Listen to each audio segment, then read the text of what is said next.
First call up for Michael Chertoff, St. Petersburg, Florida. William, Independent Line. Hi. Hello. Good morning, gentlemen. Morning. You mentioned the September 10th, 2001 mindset. That made me nervous, so I think it should be September 9th.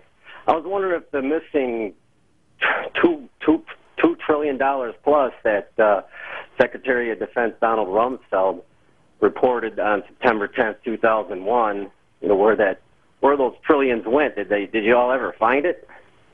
I have to say, I must have missed that news report about the missing trillions. I do know that in the run-up to September 11th, the 9/11 Commission looked back at what had been done and what hadn't been done, and I think they found the key problem was collecting information and fusing information so that we could get the best possible picture of the threat we faced. You know, in the Cold War, we worried about bombers and missiles attacking the United States, and that's why we had radar. In the war involving terrorists, we don't have radar that's going to detect bombs and missiles that are going to prevent attacks. What we have is intelligence, and the ability to gather and analyze and integrate all that intelligence is the principal way in which we protect ourselves. Your predecessor, Tom Ridge. And now Mark in Gwen, Michigan. You got your volume down, I know, and you can go ahead with your question for Secretary Chertoff. Yes, hello, Mr. Chertoff. Hello, Mark. I wanted to let you know that I called the Department of Homeland Security and was trying to give them information. They connected me with the FBI, and as soon as I mentioned the wealthy elite, they cut me off.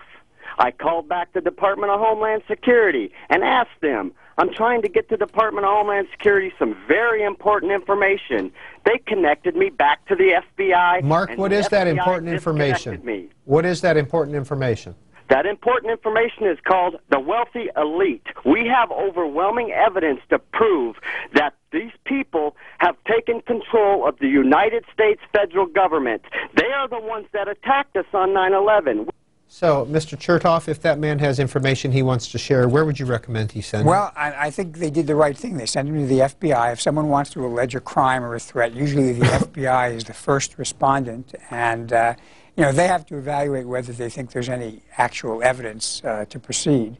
But normally the FBI is very responsive if there's a serious, credible piece of information.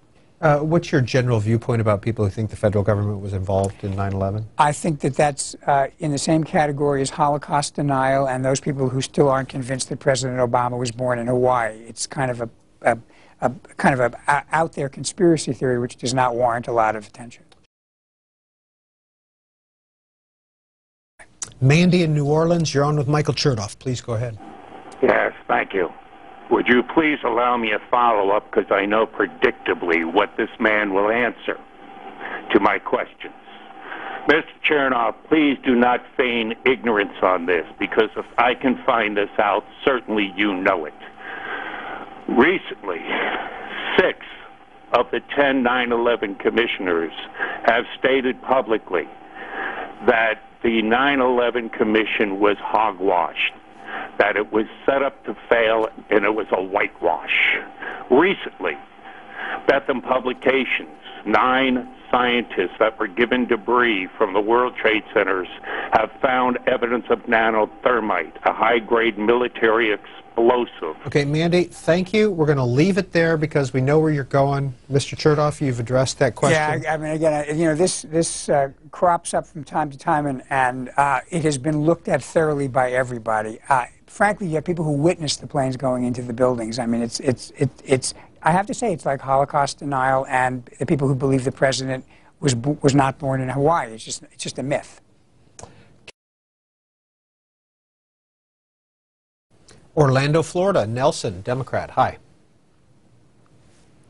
Whoop. Nelson is gone, it appears, and we will move on to Hayesville, Georgia. Clyde, Independent. Yes, good morning. Good morning, Peter. Good morning. Mr. Chertoff. Morning. Excuse me, I have 33 years in the military, 5 years working for the Department of Defense, and to this day I still see the cover-up on 9/11. We know that Able Danger, which infiltrated the terrorist activities, had photographs of the terrorists, knew that they had a plan to attack targets, and a report went forward, said on either Clinton's desk, I believe it was 98, 99, or Jamie Gorelick's desk, and it was never acted on. You write in your book about you call this a generational challenge. Unquestionably, the threats we face constitute a generational challenge to our nation. What do you mean by that? What I mean is that the 21st century is a different kind of warfare than the 20th century. 20th century, we were used to having massed armies. You know, the enemy came over the hill. You could see the cloud of dust. People wore uniforms, and there were a set of rules and principles that were very clear. 21st century is different. The enemy is networked. The line between the military and the criminal has really been obliterated. We have to use a combination of defense and law enforcement. We can't choose one or the other. So we're facing a new kind of warfare. It's unfortunately leveraged by the technological revolution, which means that a smaller and smaller number of people can do more and more damage, as we saw on 9/11. And that means we have to completely retool and reconfigure our strategy and our menu of options in dealing with this kind of threat.